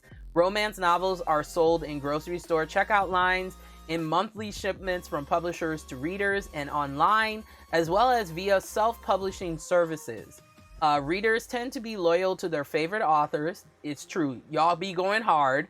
I be going hard too, you know. That's the fun of the romance genre. This is why I love, no pun intended, but this is why I love Romance Landia so much, is because of that tight-knit loyalty and all that. It's great, you know? Readers tend to be loyal to their favorite authors within the romance genre. Popular romance subgenres include paranormal romance and historical, historical romance. So yeah, romance is #1, but yet we have the most stereotypical problematic issues sometimes. So if we're #1, shouldn't we continue showing that we #1 and have that and don't get me wrong, there is camaraderie, there is unity in certain parts of the romance community, but there is still division, and sometimes these divisions, whether stereotypical or not, that's what hinders the romance book community. When we have stuff like this come out, especially amongst minorities, it amplifies it, guys, and it makes it worse, and we shouldn't be doing that. I'm just saying. You can have a difference of opinion, you can still be respectable. I'm even, you know, I've learned that myself, you know. But yeah, romance is #1. #2, according to them, is mystery, and then number 3 and 4 is fantasy, science fiction, thrillers, and horror. And then, of course, number 5, which I think should be #2, but that's just me, is young adult. Because now with the, you know, emergence of mature YA, we're seeing that it is a very popular genre. But see, for me, I don't really, I tend to read more adult books, but I have read some mature YA. For example, like, I used to cancel it really hard, but I get why some adults read it. But I've read, for example, Ellen Shriver's Vampire Kisses series. I need to finish that. It's a really great series, but it does deal with some mature YA kind of themes, you know, such as dealing with immortality and loyalty. And I'm talking more mature sense of loyalty, you know, and dealing with like what is really a relationship and things like that. So I'm not gonna cancel YA like I used to, because I do acknowledge now, because of me reading the genre of mature YA, well, subgenre of mature YA, that there are complexities. But yeah, I mean, interracial romance to me, it has its own community itself, and you know, just like any community, you're gonna have your pros and your cons and your in between. But just, I'm gonna say this, just because a black person, since it's Black History Month, even outside of it, I'm gonna say it anyway, just because a black person reads interracial romance does not mean they are anti-black. It does not make you a colonist. Okay? Like, that's completely not appropriate. Okay? Because all the time as black people, we talk about community and unity, and you know, just like how African people say in Africa, we are one people. When we're questioning someone's blackness, that's taking away from that positivity that black people, we are known for. So I read interracial romance. That doesn't make me less of a black person. And you can read interracial romance and black romance. And I get that the panel was on black romance, but you can still have a discussion about interracial romance, because the way that black people are portrayed in interracial romance sometimes can be counterintuitive to black romance. So if in black romance, if we see these strong, just well-faceted, well-put together characters, the same thing can be applied to interracial romance. But sometimes in interracial romance books, I've noticed this, sometimes the black characters can be submissive, like Bridgerton in a certain extent sometimes. But in this book, you know, I'm glad that the heroines, you know, like, I think this cover is gorgeous, you know. But it's not always, like, no pun intended, but like black and white when it comes to interracial romance. I'll give an example here. See, I came with the receipts today, okay? I don't be just talking out of my butt, all right? So, you know, or another example of this, if you're more into the historical side, because I like the historical. This is a black suffragette historical romance anthology. That's the word I was looking for. Regency in Color is like an anthology. It's called Daughters of a Nation, and these are all black authors that you have heard of. For example, of course, Alyssa Cole, Lena Hart, Piper Hughley, and Kiana Alexander. You know, and these are talking about black women being suffragettes and finding love and all that stuff. How many times you heard of that? I'm just saying. So guys, this is what I'm talking about. We need to stop like fighting amongst each other as black people, because if we don't stop this type of behavior, it's gonna stop progress like this. Like, how many times, guys, have you seen an anthology that is done by black people talking about black suffragettes in a romantic way? That's not the SBW stereotype. SBW is an acronym for Strong Black Woman, and it's a stereotype that black women have to deal with all the time, that we are strong and we put up with bullshit, which is not true. Okay, nobody got time to be emotionally drained all the time. But unfortunately, this is some of the plight that black women have to deal with, unfortunately. So yeah, I'm gonna get this one too, because I heard it was really good. You know, and it's okay to talk about, like, don't get me wrong, it's okay to talk about popular authors and stuff, but I really like to talk about the independent authors, because they struggle, y'all, some of them. You know, they really, because to get your name out there and you don't have all the marketing, or maybe you have to do the marketing yourself, and you still have good best-selling books and stuff, that's amazing. So a person I really, really love here, as you can see, them abs, no. I'm gonna carry this tea with me to work because it's so good. But a person I want to talk about is Paisley Park. This is a perfect example of that. She has this great, this is a mafia romance, and it's called the Hidden Witness series. And I gotta mention you, Paisley.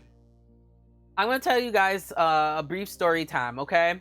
So, about, you know, how, like, why it's so important to, like, you know, support independent, you know, authors, regardless of race, but in this case, you know, Black authors. So, you know how I honestly found out about her is I just started kind of doing some, you know, some research, and I just noticed that her name kept popping up in Mafia Romance over and over and over. And I was like, huh, let me check this out. So guys, I just talked about, you know, I did a video a while back that I talked about like the lovetropes.com website or whatever. And I talked about her book. And I'm not just saying this to be like a name dropper, because that's not who I am. But guys, do you know that she commented on one of my videos and actually took time out of her day to be like, yo, like, I really, you know, thank you so much, you know, for supporting my books. And guys, anytime that I have seen like new release or whatever, and I like her books, they're really well written, I'll just be like, I just said one time, I was like, oh, hey, I really like her books. I downloaded all of them. They're all on Kindle Unlimited, guys. So you have the Kindle Unlimited. There are 6 books in all. Download, download, download. Okay. That's just my opinion. So, you know, I mentioned that. I just commented. I was like, oh my gosh, I'm so excited for that. Guys, do you know she responded? It was like, thank you. So, like, this is what I'm talking about. Is like when authors respect their audience and stuff, it makes such a difference, guys. This is why people really like Posey. I can see why. She is a wonderful person, super nice, took the time to like respond. Like, what? I couldn't believe it. I had to like read it. I was like, what? You know, yeah, I'm a fangirling right now, but do I give a fuck now? But guys, this is what I'm talking about, okay? And we have Cal Hale or Khaled? Oh, Khaled. Do you listen to rap? Not anymore. I tend, if I listen to rap, y'all, it's probably gonna be Q-Tip, A Tribe Called Quest. Like, I listen to, you know, Scenario. You know, some Busta Rhymes, Missy Elliott. Like, you know, I like a lot of conscious rappers, you know. So like, let's see, like Most Def, you know, artists like that. You know, I don't really listen to rap like I used to. I'm more into rock and metal now, but I've always been into rock and metal. Don't get me wrong, you know, I had my rap and hip hop phase. But the reason why I stopped listening to it, to just keep it real with y'all, is I just don't like how sometimes rap is treated. It used to be something that people really respect, and it is to a certain extent, but rap really gets badly stereotyped, and I don't like sometimes the portrayal of women in the genre. Like female MCs who are MCs period, they don't get respected unless they look sexy, and I'm just kind of over that. You know, I think rap, just like any genre, you can have the Little Kims, you can have the Missy Elliott's or Yo-Yo or Salt and Pepper, and you can have that variety. But now it's like female MCs, or just MCs in general, they're made to feel like, oh, you gotta have the 6-pack if people are gonna take you seriously. And there are so many rappers out here who have bars, okay? The only exception to the rule, whether you love her or hate her, is Meg Thee Stallion. She's got bars. And yes, she looks fantastic. I'm not knocking her for that. You know, she's brilliant. I've listened to all... She's probably the current rapper I enjoy right now a little bit. Because she's very, like, she's got great flow and everything and great metaphors. And yeah, she's sexy, you know, that's fine. But sometimes I want, especially for people of color, I want for us to be known outside of our sexiness. There is so much more to us than our sexiness.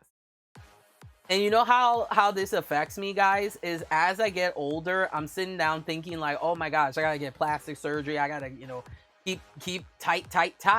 And I sat back one day and I was like, wait a minute, why am I caring so I mean, it's important to care about your appearance, but it's like, why am I caring so much about my appearance? And I was like, wait a minute, the pop culture influence. So that's my issue with hip hop and rap right now. It's all about the looks. If you don't have a big ass, people not checking for you. You know? I mean, you know, I like Asia Doll. She's pretty cool, you know. But and then also the other issue sometimes I have with hip hop, just like some aspects of black pop culture, is colorism. This is the reason why I don't, talk about black pop culture so too much sometimes, is because of the colorism that we have. It's like, and don't get me wrong, whether you're light skin, dark skin, in between, we all got our issues, right? When dealing with colorism, but it gets magnified in the pop culture.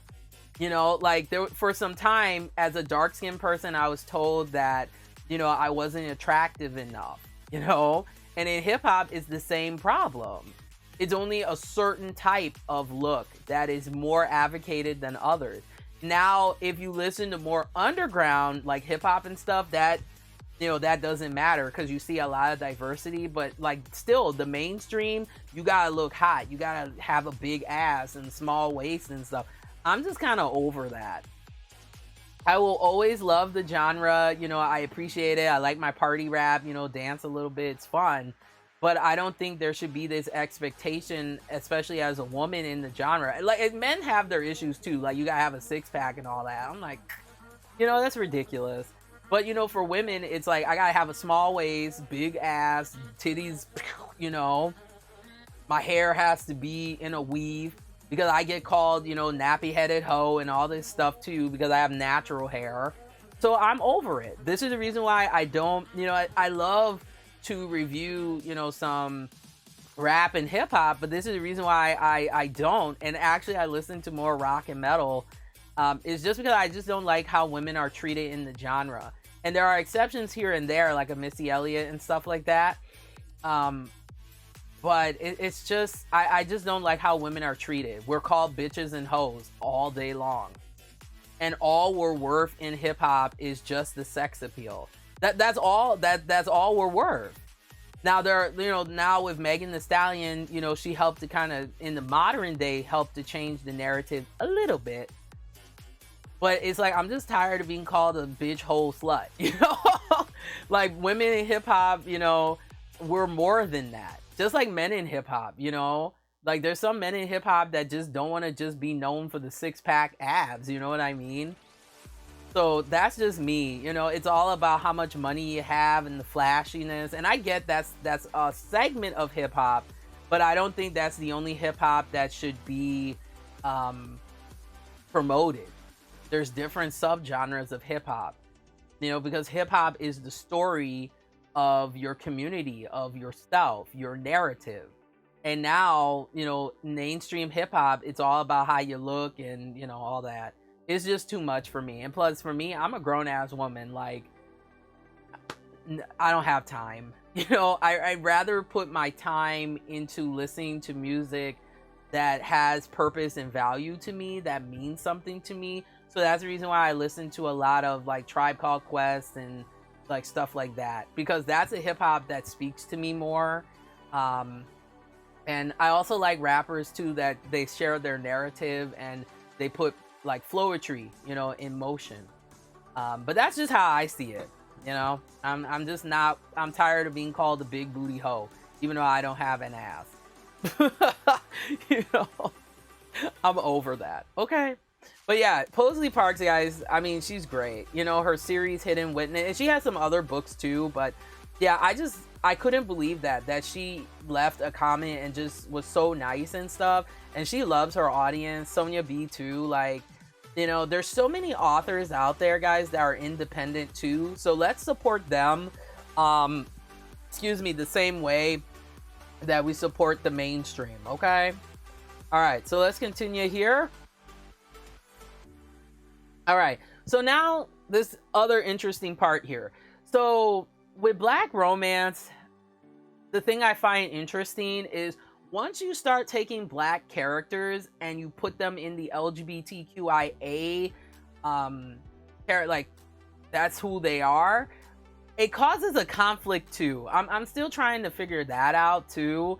But this is a book by Ava Freeman. It's a anthology too. It's called After Hours. Is a lesbian romance collection. And that's the thing too, like LGBT and Black characters, sometimes they can, in romance, they can be stereotyped really bad. Like they're just seen as like the big booty hoe and stuff. So this is why it's important, especially in this case for like Black lesbians, to write romance books. I'm not sure if she is, so I'm not, you know, saying that.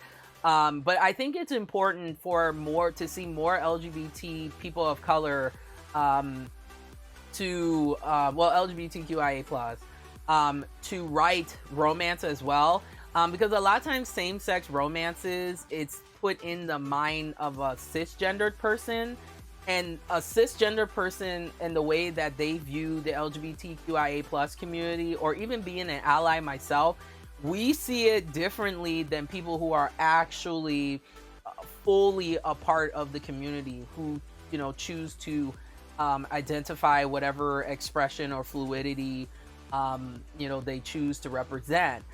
So for some reason, Black, you know, or queer people too, it's very rare that I find a book where it's actually tasteful and it's not about, you know, being the big booty hoe and pop the champagne bottle. I mean, you know, if you like reading that, hey, you do you. But I think it's important to have a different scope for people of color who are LGBTQIA plus, and that they're not just seen as like an episode of RuPaul's Drag Race. I'm just saying, I like RuPaul's Drag Race, but I'm glad that they have shows like Pose, for example, talking about the influence of people of color in the ballroom scene, in the 80s and of course the 90s. But that's a great show, guys. I gotta finish watching it.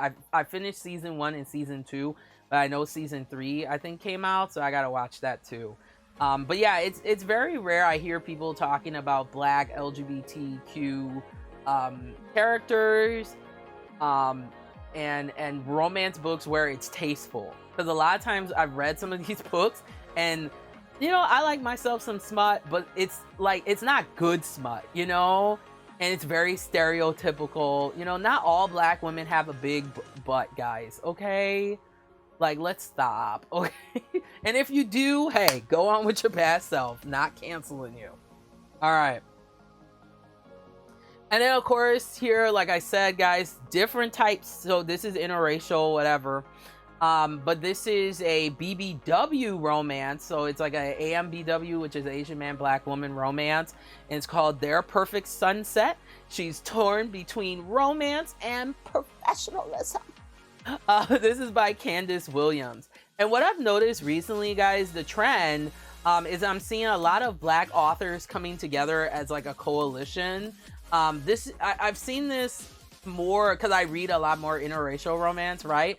So I've seen it in Black romance as well, but for example, there's the Black Woman White Man Club. There's like the AMBW, or they call it AMBW Press.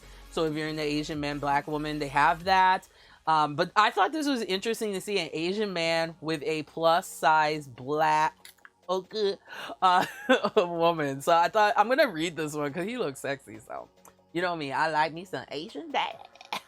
No, I'm a mess. But those are some of the recommendations here, guys. So let me because I know my time is short. Okay, I got some time here, but let me conclude here.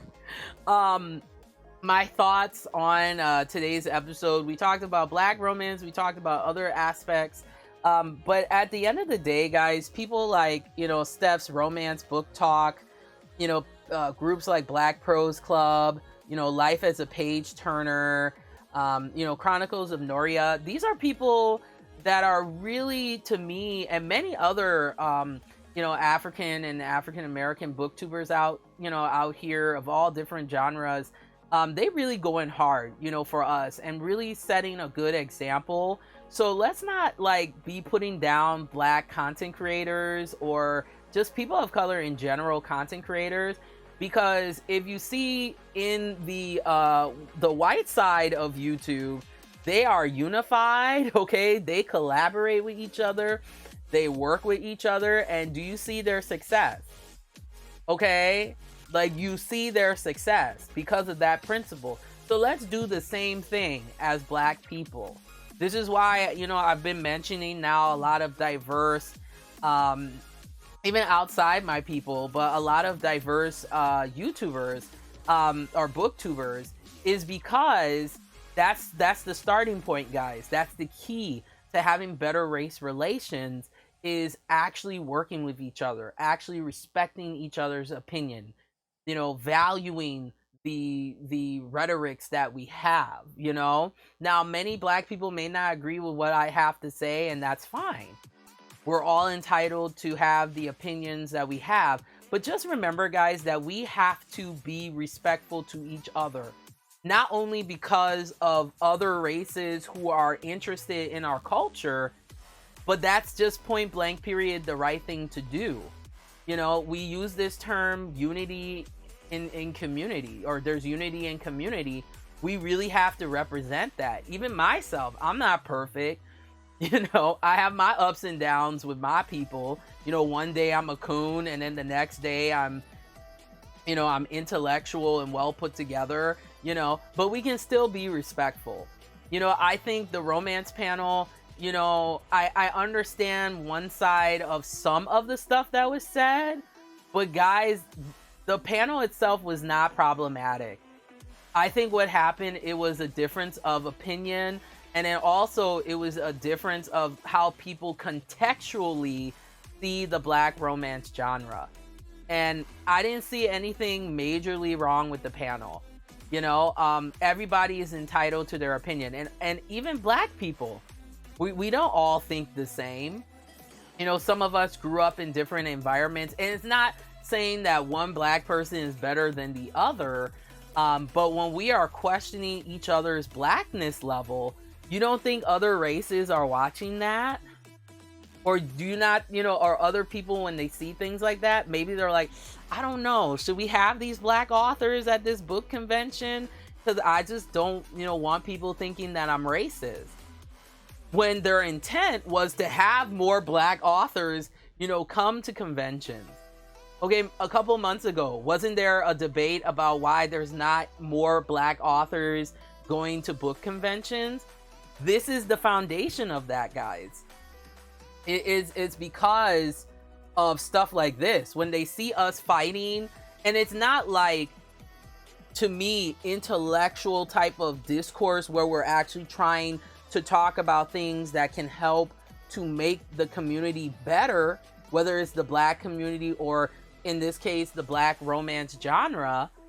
But you have to remember that, guys, that there are literary agents watching, okay? There is, if we handle ourselves correctly, guys, there would be so many more best-selling black authors. Not even in romance, in other places. If we respect black alternative people like myself that are into rock and metal, you don't think that door would open up? And we would see more black people within that genre, which we are, and we've been around. It's just like this is the first time we're finally getting acknowledged. So just remember that, guys. The way that we conduct ourselves as black people, that is the reciprocation of how other people treat us. And it's not a matter of racial validation or something like that. It's the right thing to do. I mean, if there's one thing that I have learned, from my people, is that there is a brotherhood, there is a sisterhood. And for me, anybody, I don't care, white people, LGBTQIA, anybody who wants to understand my plight, who wants to read black romance, who values that, those are the people that I'm going to surround myself. We need to stop the finger pointing of, oh, well, this person did that, or white people did this, or we did that. We gotta stop doing that, because there are so many people out here, guys, that are advocating for us to have a better society, so we can get over all the suffering that we have and are unfortunately continuing to go through.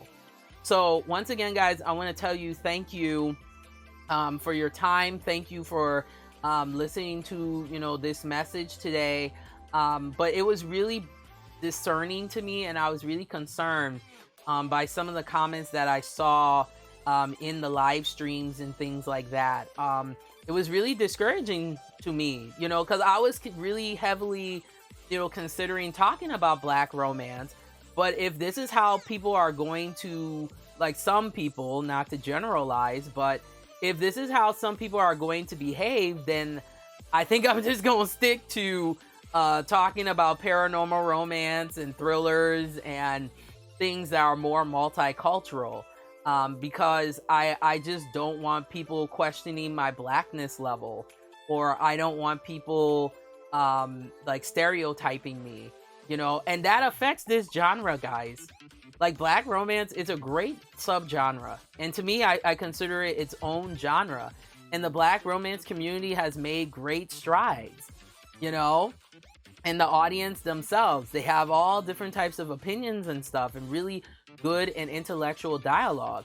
But if we are going to be like, oh, cancel this person, cancel that person, and you know, oh, you're not Black enough, or you're being a slave master's, you know, you bed wench. Like, if we're saying all that stuff, emphasis to each other, that is counterintuitive, guys. This is going to prevent Black authors from becoming New York Times bestsellers. This could possibly prevent us being taken seriously in the BookTube community. It could cause possibly the dissolvement of the Black romance genre being taken seriously as well. And remember, guys, remember the story of a new adult. Remember how there was this upswing of new adult, and then for some reason new adult just went? If we continue those type of negative behaviors, do you not think that the Black romance genre, that could not happen? There could be a dissolvement of the Black romance genre, of people not taking it seriously. And you know, the worst case scenario, which unfortunately has happened to Black romance throughout history, it could become unmarketable, where the mainstream would not even look at it. And also, let's respect the independent authors too. There's so many of them, guys, that write just as well as the mainstream authors, who I respect as well. And it's okay to give constructive criticism. We need to show that we are better than the stereotypes that we get profiled for. It's something to think about, guys. So, you know, for me, just because of the messiness that I saw, I don't think I'm going to cover Black romance on this show, unless, you know, it's interracial romance. Because when I cover interracial romance, you know, or multicultural romance, you know, I don't have an issue. You know, people understand it. But now I'm afraid to cover Black romance because, you know, if I have an opinion where I'm like, oh, you know, I wish this character was better developed, I don't want people thinking I'm a racist because I gave my opinion saying that the character should be much better. I don't want to get canceled because, you know, people thinking I'm coming for the author when that's not the case. I just want to do an analysis of the character. So do you see, guys? It's a slippery slope. So that's just how I feel about it. I know when it comes to my people, y'all gonna let me know. But yeah, you guys let me know what you think about the Black romance genre. If you watched the video of the panel and Black Prose Club and you know, Stephanie's romance book talk, also let me know. I would like to have a really respectable conversation. I will be deleting comments if you call me a coon bed wench, because we are over that. It is 2021, and Black people, we are full of intelligence, decency, and class, and we are full of that excellence. Okay? All right? So let's respect the different, you know, opinions that we have, and we can be intelligent and do the right thing, my friends. Okay? Let's have a good dialogue. I'm very curious to hear what you guys are going to say and think about this. So, all right, guys, you can keep in touch with me the following ways. I'm on that social media, okay? So I just started my TikTok, which is at Bookshade #1. My Twitter, Instagram is also at Bookshade #1 as well, okay? And also, I do have a Facebook, page for Bookshade, which I'll be putting this episode on there as well. which is at facebook.com/bookshade. Okay.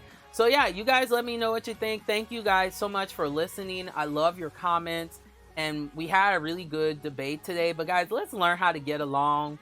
Okay, like I get along with white people, I get along with Asian people, I get along. Trust me, I've gay best friends. Okay, LGBT, queer, whatever. I get along with everybody, and you know why? Because to me, I see people as people. I know there's gonna be people who will not like me for my size, my color, whatever, and that's just how they feel. But I'm gonna work with the people who want to work with me. So let's come together, guys. Let's conquer and not divide. Okay, that's the true race relations right there. That's what diversity is. That's what inclusion is. That's what intersectionality is that we can all come together to make this world a better place. To my people, I will continue doing my best to be the best role model and the best example that I can be. You know, I'm not perfect, I'm human, and I can admit that.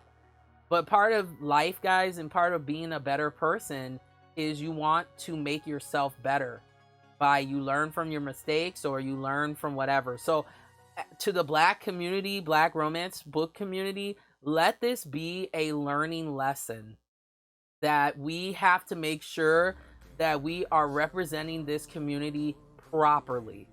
And we should not be questioning each other's blackness levels or anything, because we all Black.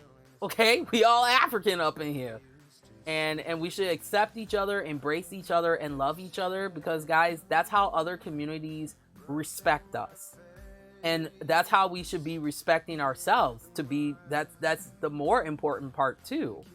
And it's okay to have people of other races that like our culture, and actually we should be taking the time also that we are making sure that we are telling our history correctly. Because here's the thing, guys, because I hear this all the time. It's like, oh, it's not my job. I get it. But here's the thing. When we say all the time that it's not our job, somebody else will make it their job and give incorrect historical inaccuracies. And this is the reason why, guys, we are where we're at. You know, at time. Well, in the past. Now things are getting a little bit better, but there's still more work to be done. And part of that, guys, is we gotta show that we respect each other as Black people, which a lot of us do. So I hope this never, ever happens again, because this is the stuff that keeps us back, guys. Like I said, this is the stuff that hinders Black authors from moving sometimes to that next level. Just remember that. All right, guys, thanks so much for watching. I'm gonna get out of here, but like I always say, remember, guys, that reading is Halloween. All right, guys, I'll be talking to you guys again on Tuesday. All right, take care, guys.